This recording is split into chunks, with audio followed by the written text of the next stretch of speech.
자, 오늘 첫날 저희들이 유일하신 하나님만 섬기라 라는 제목입니다. 아마 십계명 모르는 분들은 없죠. 네, 우리 유초등부에 이르기까지 또 노년에 이르기까지 모두가 십계명을 너무나 잘 알고 있는 말씀이고, 또 십계명은 여러분이 있는 찬송가 뒷장에 보면 어김없이 십계명이 나와 있고, 성경책 앞면에 보게 되면 주기도문이나 또는 사도신경이 이렇게 딱 박혀 있습니다. 사도신경 신앙 고백과 그 다음에 십계명으로 딱 둘러싸여 있는 성경과 찬송을 여러분이 어떻게 보게 되는 거예요. 출애굽기 20장뿐만 아니고 신명기 5장에 동일한 이 십계명의 내용이 이렇게 박혀 있습니다. 그러니까 출애굽기 20장하고 신명기 5장에는 바로 하나님께서 구원받은 하나님의 백성들이 어떻게 축복받고 살아야 되는지, 또 적과 꿀이 흐르는 가나안 땅에서 어떤 삶의 표준을 가지고 살아가야 되는지를 말씀해 주시는 내용이에요. 그래서 오늘 저희들이 첫째 계명과 둘째 계명을 우리가 묵상을 하게 될 겁니다. 어쨌든 십계명을 예수님께서 해석하기를 하나님 사랑, 이웃 사랑으로 해석을 하셨습니다.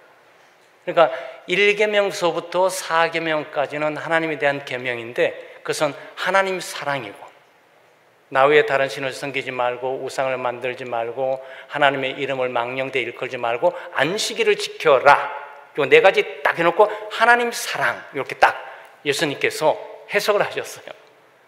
내 부모를 공경하라라고 해서 탐심 품지 말아라까지, 여기는 사람 사랑으로 해석을 하셨습니다.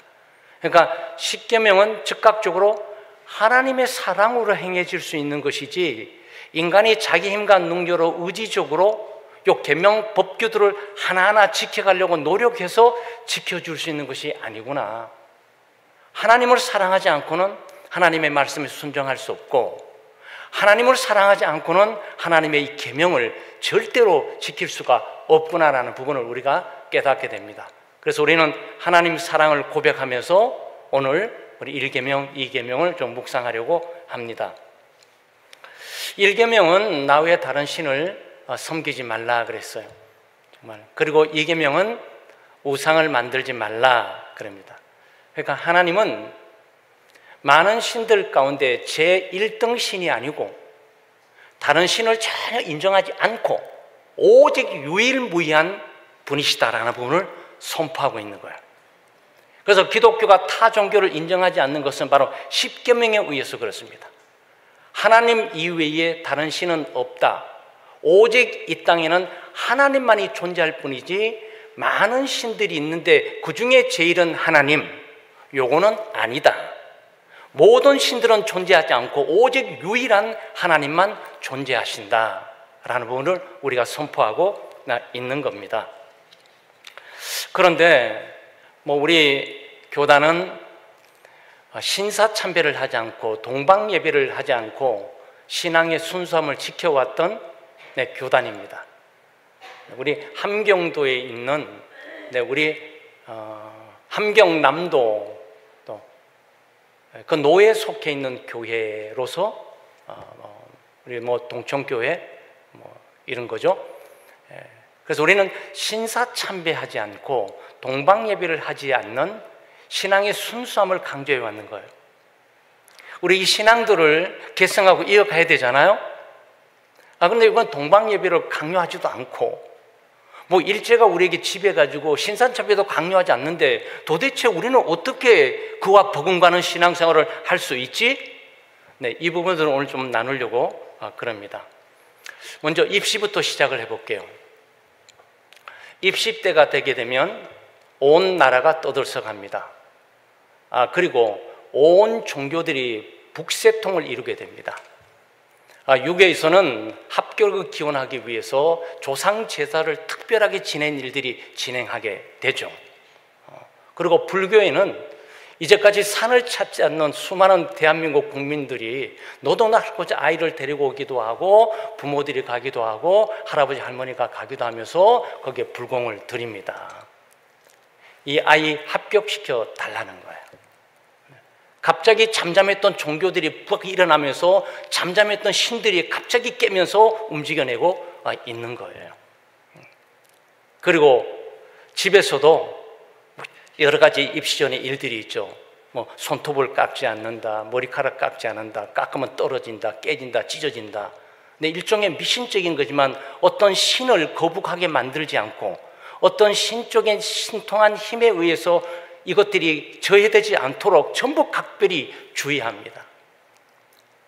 뭐 우리가 그걸 곧바로 우상이라고 말하면서 하나님 외에 다른 신을 섬긴다고 우리가 명명하거나 선언하지 않고 있지만 최소한 입시 때가 되게 되면 입시를 치는 학생들이 최고의 왕입니다.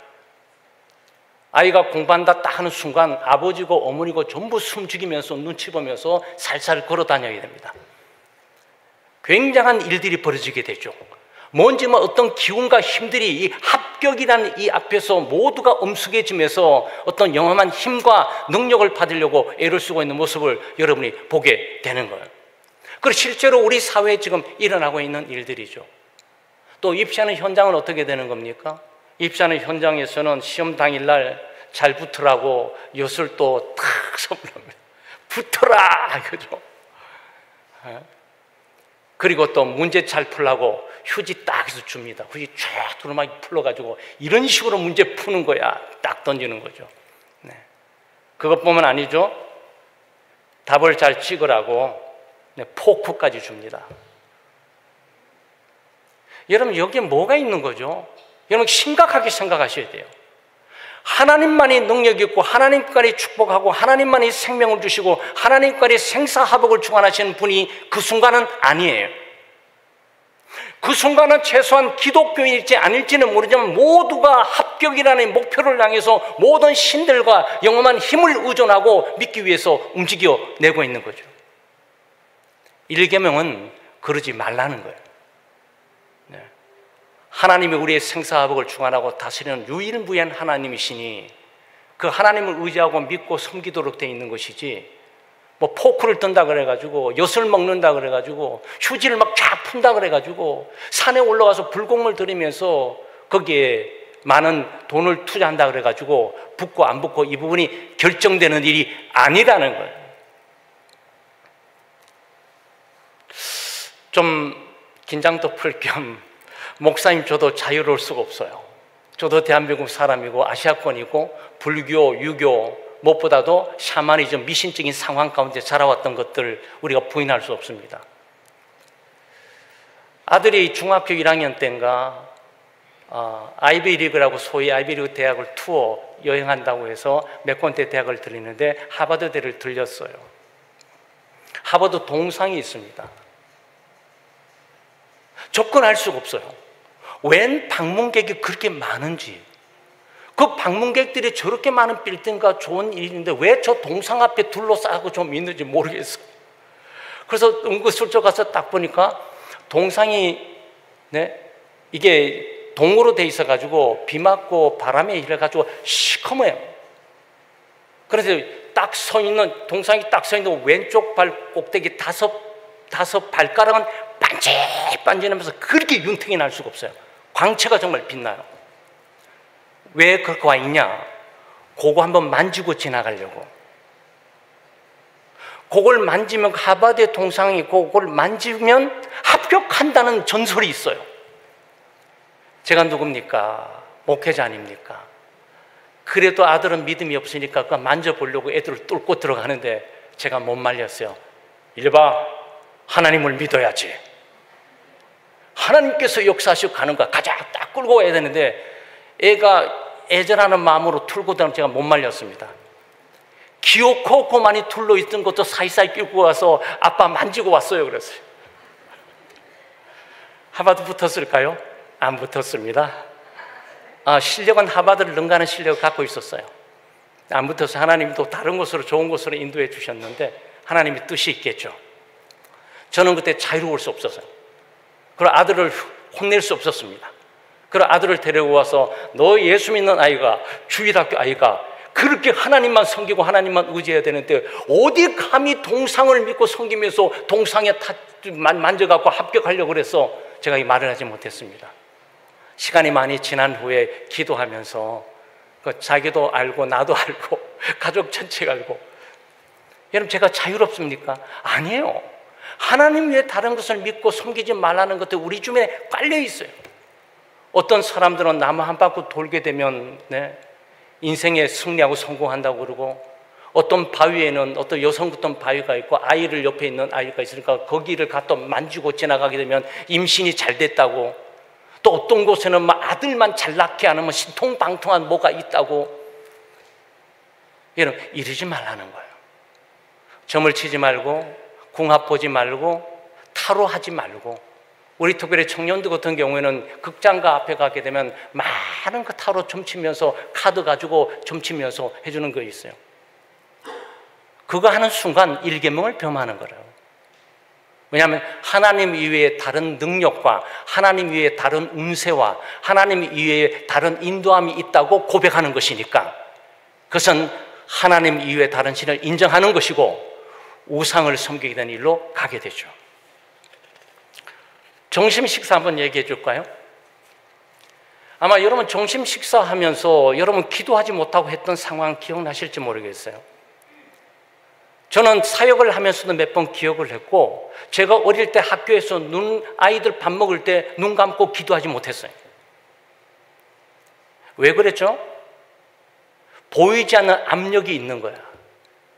너 하나님만 인정하고 하나님께 감사하고 네가 하나님이 내 생명 주인이고 나보다도 하나님이 더 중요해라고 기도하는 순간 너는 우리 가운데 제거되는 거나 왕따 되거나 너 우리 비웃고 조롱하게 될 거라는 의식이 감돌기 시작해요.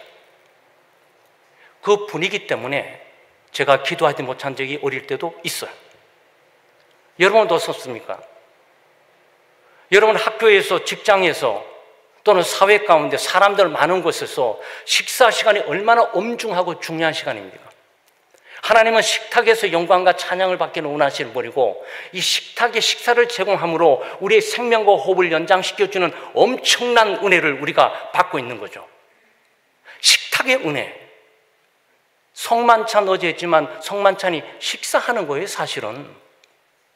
아마 여러분 볼 때 목사도 그렇고 장로님도 그렇고 우리와 다르게 고루가 유별돼 보이죠? 아니에요. 그거 외출해서 웨이터 서브하는 거예요, 여러분. 여러분 잔을 잘 드시라고, 빵을 잘 드시라고 이 봉사하시는 거라고. 그리고 여러분 그것을 보셔야 돼요. 아, 하나님께서 영광과 찬양을 받으시면서 이 직분자들을 친히 자기들이 우리가 갖고 날라주셔야 되는데, 식당에 가게 되면 우리 권사님들이 다 해주고 집사님 해주시잖아요. 근데 예배 때는 목사와 장로님들이 날라줘요. 여러분 그게 뭘 의미하고 있는 줄 아세요? 그게 바로 이게 섬김의 직분임을 확연하게 눈으로 보여주는 현장이란 말이죠. 그것도 하나님 앞에서. 그것도 식탁은 말이죠, 감사해야 될 것이죠. 아, 하나님이 이 생명과 호흡을 연장해서 내게 더 유익하고 건강하게 살게 하는 거구나. 그리고 여기 있는 반찬들이 다 생명체 아닙니까? 생명은 생명으로 이어가도록 되어 있어요. 여기 생명 아닌 게 있습니까? 나물 모두가 생명체예요. 생선류 모두 생명체예요. 닭고기, 소고기, 돼지고기 모두 생명체예요. 이 생명체들이 지금 고스란히 희생돼서 내게 오고 있다고요. 그러니 얼마나 감사합니까? 이들의 생명이 희생됐기에 내 생명이 사는 거죠. 그럼 내 생명은 어떻게 하는 거죠? 내 생명을 짐승을 위해 줄 수는 없잖아요. 내 생명을 식물을 위해 줄 수가 없잖아요. 내 생명은 인간을 만들고 가장 고등 생명체를 만드신 하나님께 영광을 돌려드리는 삶으로 가는 거죠. 그게 식탁 시간이에요. 그리고 이 식탁 시간이 더 소중한 게 뭡니까? 이 음식보다도 중요한 분은 하나님이셔. 내 생명보다 중요한 분은 하나님이셔. 내 존재보다 중요한 분은 하나님이셔 라고 우리가 밥상을 딱 놓고 기도하면서 하나님 아버지 감사합니다 라고 기도하고, 사람들 앞에 오직 하나님만이 유일한 하나님이시고 생명의 주인이시오 라고 선포하고 증거하는 거예요. 근데 우리가 이러지는 못한단 말이죠. 사장님이나 과장들이 쫙 있는데 밥을, 어이 신입사원 이럴까봐, 또 특별하고 유별난 종교적인 광신자적인 모습을 보여줘서 찍힐까봐 못하잖아요. 바로 그때 이 계명을 범하게 된다, 그런 말이에요. 여러분, 우리의 삶 속에 사수하고 있는 많은 일들이 정말 하나님이 가장 소중하고 하나님만의 유일한 신이고 하나님이 우리가 주는 버는 돈이나 물질이나 생명보다 소중한 분이다라고 정말 우리가 선포하고, 아니 고백할 뿐만 아니고 증거하고 살아가냐라는 이 부분들은 별개의 문제인 거예요. 돈 얘기 잠깐 해볼까요?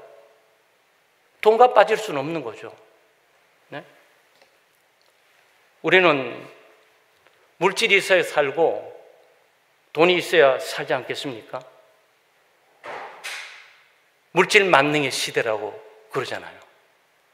그러니까 돈이 없으면 아무것도 못하는 거고, 돈이 있으면 모든 거 다 할 수 있는 거고, 돈이 없으면 걱정되고 염려되고 근심이 되고, 돈이 있으면 평안하고 즐겁고 기쁘고, 돈이 내 삶을 좌지우지하는 거예요. 돈이 많고 적음을 내게 영향력을 주고 있는 거죠. 돈이 없으면 하나님도 소용없어. 가난하면 하나님이 또 내 기쁨과 즐거움, 행복이 될 수도 없고 하나님이 나의 축복이 될 수 없는 분이셔. 왜? 돈이 없으니까. 그러니까 돈이 없으니까 나는 불행한 것이고 슬프고 아프고 괴롭고, 그리고 나는 염려, 걱정, 근심으로 가득 차야 돼. 돈의 지배를 받는 거잖아요. 이때 순간은 뭐죠? 돈 외에 아무것도 믿을 것이 없느니라. 이 선포를 지금 자기 스스로가 하고 있는 거죠. 그런데 반대로 또 돈이 많아졌어요. 물질이 많아졌어요. 와, 자신감이 생겨요. 힘이 생겨요. 뿌듯해요. 행복해져요. 기쁨이 있어요. 안식이 있어요. 안락함이 있어요. 그럼 하나님은 뭐냐고. 내게 기쁨을 주는 것은 돈이고, 내게 행복을 주는 것은 돈이고, 내게 위로와 격려를 주는 것은 돈이고, 이때 이 순간은 오직 돈만이 유일무이한 나의 신이야 라고 선포를 하는 거라고. 여러분, 이분을 깊이 생각하셔야 돼요. 하나님께서 우리에게 행복을 주시고 기쁨을 주시고 즐거움을 주는 것은 가난하고 부한 것과 관계가 없어요. 상황과 조건과 관계없어요. 그분만을 믿고 그분만을 의지하고 그분만이 나의 생명이고 그분만이 나의 소망이고 그분만이 나의 기쁨임을 선포한다면 우리가 가난해도 그분으로부터 기쁨과 즐거움을 누리게 되는 거고, 부에도 돈 때문에 기쁨과 즐거움을 누리는 것이 아니고 돈을 제공해 주시고 허락해 주신 하나님을 바라보고 기뻐하고 즐거워하는 거란 말이죠. 그래서 우리가 물질 만능의 시대에 우리 사소한 일들, 가정사의 자녀들의 문제들을 인해서 여러분, 나 외에 다른 신을 섬기지 말라. 네, 이걸 기억을 하고 우리가 살아야 됩니다. 이게 우상을 만들지 말라 그러잖아요. 네, 우상은 형상입니다. 우상은 뭐 금, 은, 동, 철 이런 거를 가지고 어떤 피조 생명체, 조류 하늘에 나는 새들이나 바다에 있는 뭐 해류들이라든지 아니면 이 숲에 있는, 정글에 있는 짐승의 형상을 만들어 놓고 섬기는 거예요. 그런데 이거 보이는 형상은 그렇게 어렵지 않아요, 피하는 게. 그래서 아마 여러분이 천주교회를 가시게 되면, 로마 캐톨릭 교회죠. 천주교회를 가면 제일 먼저 거대한 신상이 서 있습니다. 그게 예수님의 어머니 마리아 상입니다. 예수님을 만나려면 본당에 들어가서 십자가 저 앞에 본당 앞에 예수님이 이렇게 있는 모습을 보게 될 뿐이죠. 입구에 들어올 때는 거의가 마리아가 지킵니다. 좀 아이러니컬한 얘기지만 아마 여러분 그 신상을 보고 뭘 느끼세요? 거부감을 느끼세요? 아니에요. 최소한 여러분 마음속에 경외감이 생겨서 내 숭배감을 빼앗아 갈 것만 같아. 이게 교회 앞에 서 있어가지고, 교회 앞에 서 있을 뿐만 아니고 나를 사랑하고 나를 위해서 돌아가 주신 예수님의 어머니라는 그 신분 때문에 괜히 경외감을 세면서 인사라도 한번 지나가고 싶은 거야. 뭐 여기는 로마 천주교는 교인들은 전부 열애 없이 전부 묵주를 굴리면서 거기에 기도하고 갑니다. 예수님 어머니, 예수님 당신 아들 만나라고 합니다. 당신 아들을 잘 설득해서 또 축복 주도록 해주세요라고 먼저 인사드리고 가는 거예요. 자식을 설득해서 자식을 축복받고 자식으로부터 뭔가를 얻어내기 전에 부모를 먼저 설득해가지고 부모에게 먼저 일들을 만들어 놓고 가듯이 했단 말이죠. 뭐 이거는 로마 천주교의 마리아 상뿐만 아니에요. 일반 교회 안에 보게 되면 성인이라든지 서품 받았던 훌륭한 분들의 동상들이 교회 앞에 어김없이 서 있어요. 그러면 동상을 하다 보면 교회 안에 있는 동상에 대해서 경외감이 생기고 어떤 숭배감을 빼앗기는 그런 일들을 만나게 돼요. 그건 인간이 가진 기본적인 모습들이에요. 그건 잘못된 것이 아니에요. 우리 모두는 그런 우상에 혹할 수도 있고 영향을 받을 수도 있고 왠지 그냥 지나가면 안 될 것만 같은 그런 느낌을 우리가 가질 때가 한두 번이라는 말이죠. 그게 우상이 가지고 있는 힘이에요. 그런데 실제로 보이는 우상보다도 보이지 않는 우상이 더 무서워요. 하나님보다 살아가는 무언가가 우상인 거예요. 하나님보다도 내 마음을 또 빼앗고 하나님보다도 내게 더 영향을 주고 하나님보다도 먼저 나를 굴복시킬 수 있고 하나님보다도 나를 통제할 수 있는 무언가가 내게 있다면 그게 우상이에요.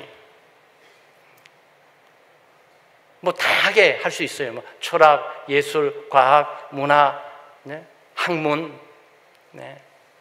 이런 어떤 거창한 고상한 것처럼 내놓은 그 모든 그 이념과 사상조차도 그것이 우상으로 작동될 수가 있는 거예요.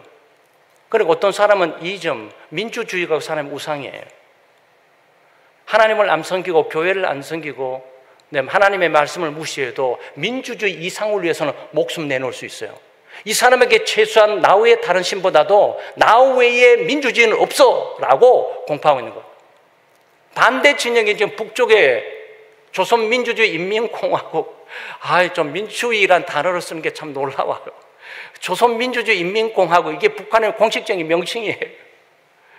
그런데 거기는 뭡니까? 공산주의 이념이에요. 공산주의 이념 외에는 다른 것은 없다. 오직 공산주의 이념만이 우리의 살 길이고 갈 길이고 믿을 길이고 주장할 길이고 고백할 길이고 증언하는 길이야. 그게 우상이에요. 그러니까 우상이라는 것이 우리 형상으로 다가오는 것처럼 보이는 것도 있지만 중에 우리의 여러 가지 사상이란 철학이라든지 예술이라든지 문화라든지 이 정치라든지 경제라든지 다양한 모습의 색깔을 가지고 우리에게 다가오기 때문에 이게 하나님과 슬쩍 바꿔치기 하는 거예요. 하나님의 가장 높은 자리, 가장 위대하고 가장 고결하고 가장 사랑스럽고 내 생명을 바치고 나의 삶을 전적으로 통제하는 그 무엇인가를 하나님 대신에 바꿔놓는 거죠. 어떤 사람은 자식 사랑하는 마음으로 이걸 바꿔놔요. 그 자식이 하나님보다 더 높은 거예요. 하나님의 말씀을 절대 듣지 않아요. 자식이 엄마 용돈 줘 그냥 바쳐야 돼요. 엄마 집에 이런 시간면 집에 안 들어올 거야? 알았어. 교회에서 목사님이 악수만 해도 말이죠. 시험 들어서 목사가 이러면서 안 나오는 판인데. 그런 거예요. 그게 뭐라고요? 그게 우상이고 우상 숭배라고. 그래서 우상 숭배는 멀리 떨어져 있는 것이 아니고 우리의 삶에 매우 밀접하게 접근해 가고 있어요. 가장 핵심적인 것은 뭐냐? 주술신앙이에요. 주술신앙. 아마 여기서 주술신앙을 하면 아마 여러분이 나도 저런 적이 많이 있었던 것 같은데 여러분 그러실 거예요. 주술신앙이란 신을 부리는 거예요. 신을 만들어 놓고 그 신을 조작하는 거예요. 신을 조종해요. 신이 내가 필요할 때 부를 때 빨리빨리 와야 돼요. 내 심각과 내 때에 굳히는지 방귀를 치든지 뭘 칠 때 그때 와야 돼요. 내가 장소를 정해요. 예배당 여기가 아니에요. 내가 산에 와서 신이요 라고 부르면 신은 와야 돼요. 그게 주술신앙이에요. 주술신앙이 바로 우상숭배와 매우 밀접한 연관성을 가지고 있어요. 그것은 자기 위주로 움직이게 돼 있어요. 그런데 여러분 기독교 신앙이 그렇습니까? 주술신앙은 없는 신을 자기가 만들어요. 자기가 도움을 받고 필요할 때 요청할 때 와줄 수 있는 신의 어떤 존재를 만듭니다. 그래놓고 자기가 자기의 방법을 만들어서 꽹과리 몇 번 치고 탈춤 몇 번 치면 그 신은 꼭 와야 돼. 내 말을 반드시 들어야 돼. 내가 원하는 장소, 내가 원하는 시간과 때, 내가 원하는 조건을 반드시 와서 들어줘야 돼.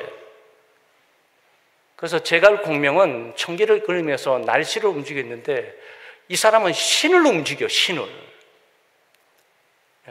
근데 우리 기독교는 뭐죠? 성경이 말하는 하나님은 뭡니까? 하나님은 우리 마음대로 움직이시는 분이 아니에요. 우리가 하나님을 찾아가는 것이 아니고 하나님이 우리를 찾아오시는 거예요. 내가 하나님을 부르는 것이 아니고 하나님이 나를 부르는 거예요. 내 시간과 내 때에 가는 것이 아니고 하나님의 시간과 때까지 무작정 순종하고 기다려야 돼요. 그래서 구약 성경부터 신약 성경 이르기까지 전부 기다림의 신앙으로 가득 차 있어요. 신약 성경에 예수 그리스도 오시는 그 시간을 기다린다는 의미는 뭡니까? 그냥 순종하고 뭔지 모르지만 기다려야 돼요. 하나님을 함부로 부르면서 그 시간과 때를 자기가 만들어내고 자기 조건과 자기 장소에 와주셔야 될 것을 함부로 불러내서는 안 된단 말이죠. 그래서 아브라함도 자기 아들을 위해서 기다렸잖아요. 노아도 120년 동안에 묵묵히 일하면서 기다렸잖아요. 다윗도 자기의 시간대까지 묵묵히 수많은 죽음의 고비를 넘겼지만 기다렸잖아요. 예수님께서도 제자들이 나타내소서, 주님, 이때 주님의 때인지 나타내소서. 아직 내 때가 아니야. 아직 내 때가 아니야. 근데 하나님의 시간과 때를 기다리잖아요. 100년, 200년, 300년 기다리는 거예요. 여러분, 이게 기독교 신앙이에요. 그러니까 여러분 기도에 왜 초조해하십니까? 그것이 우상을 불러내는 거예요. 왜 여러분 기다림에 대해서 짜증하고 화를 내면서 여러분 스스로 생각과 마음대로 살려고 합니까? 그게 우상 숭배예요. 여러분 하나님을 제대로 섬기지 못하면 우리는 전부 우상 숭배자로 전락하게 돼 있어요. 그 세상은 두 가지예요. 참된 하나님을 올바로 믿고 섬기는 자와 우상을 섬기는 자 둘로 나눠져 있어요. 기독교 진영 내에서도 마찬가지예요. 진보와 보수를 논하고 있지만 실제적인 측면은 참된 하나님을 섬기는 신앙인과 우상 섬기는 기독교 신앙에 따를 사람과 나눠져 있는 거예요. 그래서 한국교회 초창기에 말이죠, 막 하나님의 이름을 함부로 부르면서 하나님을 막 그냥 교회로 불러내려고 그러죠. 교회로 불러내려고. 기다려야지. 그게 신앙이에요. 그게 우리가 하나님을 믿고 섬기고 우상을 믿지 않고 우상을 만들지 않고 참된 하나님을 바라보면서 하나님의 시간과 때에 기다린 그 믿음이 하나님을 바로 섬기는 거예요. 그런데 하나님의 시간과 때에 자기 시간과 때에 하나님 움직여주지 않고 자기가 부르니까 하나님 대답해 주니까 자기 마음대로 자기가 살아가. 그게 우상숭배예요, 여러분. 아브라함이 이삭을 약속하면서 하나님께서 아브라함에게 이삭을 약속하면서 75세 100세까지 기다리는 하나님의 시간과 가야 되잖아요. 내 중간에 그것을 딱 바꿔서 하갈을 통해서 이스마엘 아들을 얻게 되죠. 그게 뭐라고요? 불순종으로 표현하지만 그게 우상 숭배자들이 사는 방식들이에요. 자기 시간과 때에 자기 마음대로 자기 생각대로 자기 하고 싶은 대로 하는 거죠. 그렇지만 하나님은 다르잖아요. 하나님의 시간과 때 있기 때문에 기다리는 거죠. 사랑하는 여러분, 우리가 십계명을 너무 가볍게 생각하시면 안 돼요. 이 십계명은 우주적으로 예수 믿지 않는 사람들에게 적용되는 거고 예수 믿는 사람들에게도 적용되는 거예요. 아니, 예수 믿는 사람들은 도덕이 적용해야 될 하나님의 영적이고 도덕적인 법이에요. 예수 그리스도를 믿음으로 구원 얻는다 그래가지고 십계명을 뒤로 하면은 그 큰 문제 오류를 저지르고 있는 거예요. 예수 그리스도를 믿음으로 구원 얻는 그 구원의 하나님이 어떤 하나님이냐? 그 하나님은 이스라엘 백성들이 금을 가지고 금 송아지를 만들어서 하나님이라고 섬기는 그 하나님, 자기들이 만든 하나님이 아니고 우리를 구원해 주시고 그의 때와 시간까지 기다릴 줄 아는 그 하나님이란 말이죠. 사랑하는 여러분, 우리는 십계명을 사랑하셔야 돼요. 아니 정말 십계명을 깊이 생각하셔야 되고, 그래서 의도적으로 제가 그러지 않습니까? 성구 용신 예배 교동문은 반드시 십계명이 지금 15, 6년 동안에 계속하고 있잖아요. 그래서 십계명은 너무 소중해요. 그래서 나 외에 다른 신을 섬기지 않는 이 신앙 고백뿐만 아니고 증언하는 삶으로 살아야 되고, 내 삶의 어떤 조건과 환경 가운데서도 하나님 이외에 다른 신적인 존재와 힘을 인정하면서 그것들을 붙들고 따라 살려가는 유혹을 멈춰야 됩니다. 이 시간 함께 들었던 말씀들을 기억하면서 기도하도록 하십시다.